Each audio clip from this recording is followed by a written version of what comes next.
سیمه څه کې تیاری هم درځي ځاتې او بزات به ان شاء الله څنګه نور څه ښکار خوند خو وکړي ډیر خوند دی بیا که زندگی اوس روزه تر سي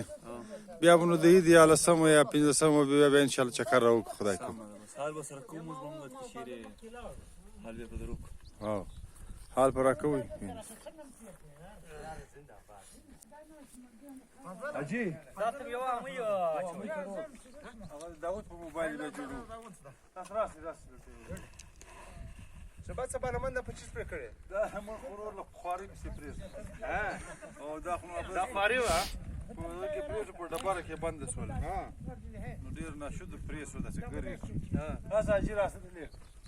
ان شاء الله که خدای کو زندگی و بیا په دې په لسمه ولا سمه داسې به بیا ګورو چې کار به بیا راو خدای کو په پینکې کې بالا ته بالا شپې کړو ګرځره صحیح او ساس هم براخ یو ټکرای ټیک بدل د بلاجي سره واش پکې 2 کیلره خپل دغه ودرو ها